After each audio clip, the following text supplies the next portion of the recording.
आपको लगता है कि अंबेडकरवाद देश की जरूरत है? अंबेडकरवाद को समझिए, समता, समानता, बंधुत्व, भाईचारा, मैत्री, हर इंसान को बुनियादी सुविधाएं और सम्मान का जीवन मिले। और ये हमारी जिम्मेदारी है कि अगर गवर्नमेंट कोई काम करे तो वो जाति धर्म से ऊपर उठ के सभी के लिए हो। गवर्नमेंट की कोई पॉलिसी ऐसी ना हो जिसमें किसी का कोई नुकसान हो। निगेटिव सोच के साथ गवर्नमेंट काम ना करे, पॉजिटिव सोच के साथ काम करे।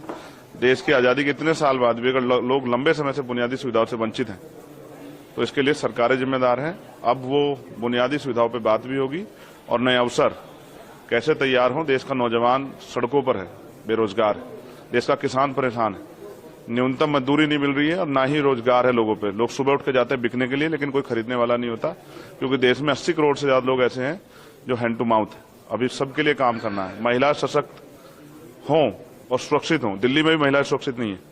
उन महिलाओं को फील कराना है कि वो भी इस देश में बराबर की इज्जत के साथ जिए। अभी तो सरकार ने सिर्फ झूठे वादे किए हैं।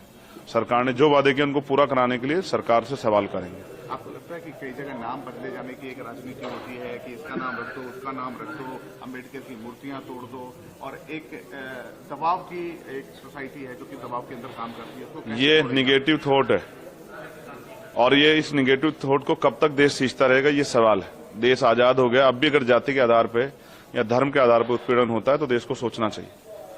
लोग इंसान है और इंसानों की वैल्यू होनी चाहिए। अगर कोई जाति धर्म के नाम पे किसी का शोषण करेगा तो ये एक्सेप्ट नहीं किया जाएगा। और लोग मरने के लिए पैदा नहीं हुए, चाहे वो माँ सोने की चम्मच से दूध पिलाने वाली माँ हो या चाहे वो टूटी चम्मच से, हर माँ को अपने बेटे से प्यार है। सबकी जीवन सुरक्षित होना चाहिए। एक आखिरी सवाल है आपसे।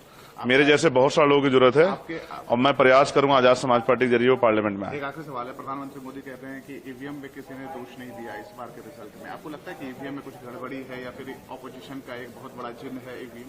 देखिए, जिन चीजों पे संदेह होता है उन पर चर्चा होती है। पिछली बार भी बहुत सारी चर्चा हुई थी और चर्चा होनी इसलिए भी जरूरी है क्योंकि ये लोकतंत्र ही हमारी सबसे बड़ी पूंजी है। हमने यही कमाया। इसमें रानी का बेटा राजा नहीं बनता है, राजा वो बनता है जिसको जनता मत देती है। तो अगर कहीं भी संदेह होता है तो उस पर सवाल खड़े होने चाहिए, उसका जवाब उसको इलेक्शन कमीशन को भी और सरकार को देना चाहिए। एक्सपेंशन कैसे करेंगे यूपी में? बहुत मेहनत करेंगे, गांव-गांव जाएंगे, लोगों को जोड़ेंगे, पूरे देश में करेंगे।